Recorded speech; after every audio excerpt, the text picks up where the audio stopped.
한자 이야기, 낱말 이야기 632번째 시간입니다. 이번 시간은 사실 우리말은 아닙니다만 무대뽀라는 말을 가끔 씁니다. 일본 말의 잔재라고 할까요? 그렇게 됩니다. 이것의 유래를 한번 찾아보겠습니다. 물론 한자와 관련돼서 제가 설명을 드리려고 하는데 제가 이 말을 쓰라 그런 권하고 싶지 않습니다. 저는 쓰지 않습니다. 이 말 사실은. 네, 그렇지만은 여러 매체에 나와 있는 것을 보면 이 말의 유래가 어디다 이렇게 설명을 하는데 좀 불충분해요. 그래서 한자 시간이기 때문에 한자로 이게 말이 어떻게 유래가 되느냐 하는 것을 한번 살펴보겠습니다.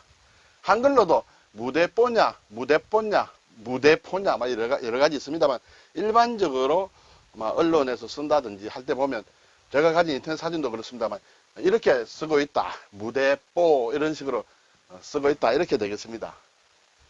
자, 제가 가진 인터넷 사진, 제가 가진 국어 사진은 나오지 않습니다. 인터넷 사진을 확인해 보니 일의 앞뒤를 잘 헤아려 깊이 생각하는 신중함이 없음을 속되게 이르는 말이다. 이렇게 되겠습니다. 이 말이 앞으로 살아남을 것이냐, 살아남지 않을 것이냐는 잘 모르겠습니다. 저는 굉장히 어릴 때부터 이 말을 썼습니다. 알았습니다. 네, 우리가 사는 동네에서 이 말을 많이 썼습니다. 네, 그래서 제가 나중에 이것이 일본 말이라는 것을 알고부터는 알고만 있지 쓰지는 않습니다. 네, 어쨌든 지금 이렇게 살아 있습니다. 그리고 점점 어떻게 보면 점점 늘어나는 추세예요.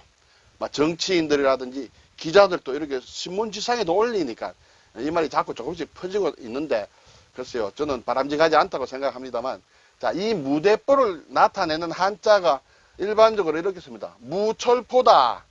철포라는 것은 총을 얘기합니다. 소는 총. 총이 없다. 그런 뜻이죠. 그리고 무수법이다. 수법이 없다. 그리고 무점법이다. 점이 없는 그런 것이다. 사실은 이 무대뽀의 가장 원천이라고 할 수 있는 것은 무점법이에요. 무점법에서 나와서 무수법이 되고 무철포로 고정이 됐다. 일본 사람들도 일반적으로 이 글자를 씁니다만 글자의 유래는 여기에 있다라는 것은 사실은 모르는 사람은 또 잘 모릅니다. 저는 어떻게 아느냐고요? 저는 사전을 찾아보고 낱말 공부를 하기 때문에 그렇게 알고 있습니다. 자, 이것들을 하나씩 살펴보겠습니다. 자, 가장 오래된 게 무점법이라고 했습니다. 그리고 무점법, 무수법, 무철포 이것을 일본식 발음으로는 발음이 똑같습니다. 네, 조금 물론 틀리는 경우 있습니다만 일반적으로 쓰는 발음은 같다 이렇게 되겠습니다. 무점법이다. 글자 그대로 읽으면 무텐포라는 게 돼요. 일본말을 모르면 넘어가도 상관이 없습니다. 어쨌든 이 점이라는 게 땡 이렇게 되거든. 땡. 그래서 점이 없는 법이다. 무엇이냐? 한문의 문장에서 점이 없으면 읽기가 곤란합니다. 점이 없으면 어디서 띄워야 될지, 구두점을 어디에 붙여야 될지 잘 모릅니다. 그렇죠.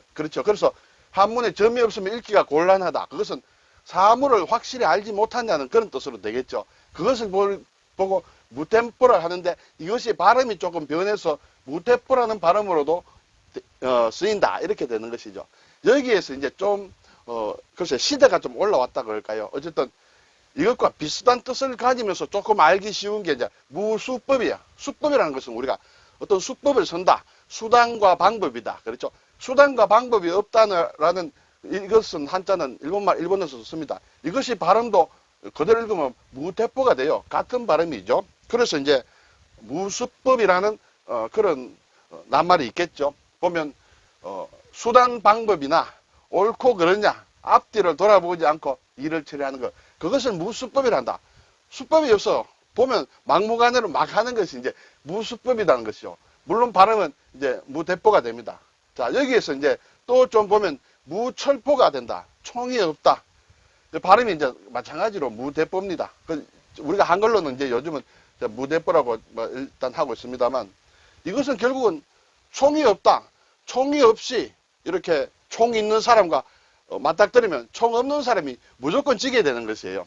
그렇죠. 이것은 이제 예를 들어서 임진왜란 때도 마찬가지입니다. 일본은 조총이라는 걸 들고 왔는데 우리는 그때 총이 없었습니다. 결국 총에는 칼과 활로는 총을 이길 수가 없다는 것이죠. 일본 전국시대에도 마찬가지였어요. 총을 최초로 개발한 지역, 그쪽의 영주, 그 사람들이 총이 아직 가지고 있지 않은 곳에 영주들과 싸우면 총 있는 사람이 이기죠. 총 없다, 무대뽀다, 무조건 지는 겁니다. 네. 그래서 여기서 이제 무철포라는 글자를 가지고 쓴다. 그래서 원래 여기에 중점이 있는데 이것은 그냥 한자를 갖다 붙인 거다. 물론 뜻이 좀 또 같이 붙어 있겠죠. 그래서 지금 일반적으로는 이렇게 쓴다. 일본 사람들도 이렇게 일반적으로 쓴다. 물론 이런 것도 씁니다. 예, 그렇지만 한국에서는, 우리나라에서는 이제 외국말, 일본 말이기 때문에 그 앞에 전 단계 말을 잘 알기가 쉽지 않겠죠. 그래서 일반적으로 무대뽀의 유래는 무철포다라고 이제 얘기를 한다. 그래서 순화어로는 막무가내다, 무모하다. 순화어라고 해봐야 또 다 한자 말입니다. 순 우리말로는 순화하기가 좀 쉽지 않은 모양인데, 이러한 유래를 가지고 있다라는 것을 참고로 여러분들께서 아시고 한자로는 이렇게 쓴다. 이렇게 되겠습니다. 자, 이제 무대뽀의 그 대뽀라는 게 철포라 했습니다. 이 대뽀입니다. 철포. 포는 그렇죠? 포. 이렇게 소는 포입니다. 쇠로 만든 철포. 이것이 말하자면 총을 얘기합니다. 총. 예, 대포가 아니고 그냥 총이다. 그래서 이때의 대포, 철포라는 것은 주로 우리가 얘기하는 조총이다. 세조자를 써서. 그렇죠? 조총은 일반적으로 소총을 가리켜서 조총이라고 한다. 왜 세조자를 썼느냐 하는 것은 설이 좀 나뉘어 있습니다만, 새를 잡는 총이라는 뜻이 있고, 예. 그리고 총신, 총에 이렇게 있으면 이렇게 길게 나와 있지 않습니까? 이게 총신이라고 하죠.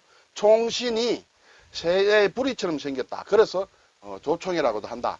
두 가지 설명이 일반적으로 있습니다만, 저는 이쪽으로 했다. 이 조총을 만들 때 이 사람들이 새 잡으라고 만든 총은 아니겠죠.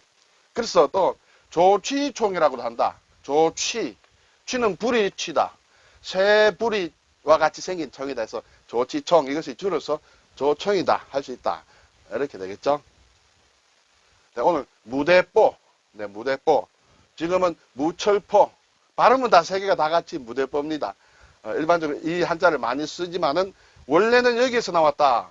한문 문장에 이렇게 점이 있어야 이렇게 딱딱 띄어쓰기를 해줘야 이해하기 쉬운데, 거기 없으면 해석이 왔다 갔다 하겠죠. 그리고 여기서 수법이 없다.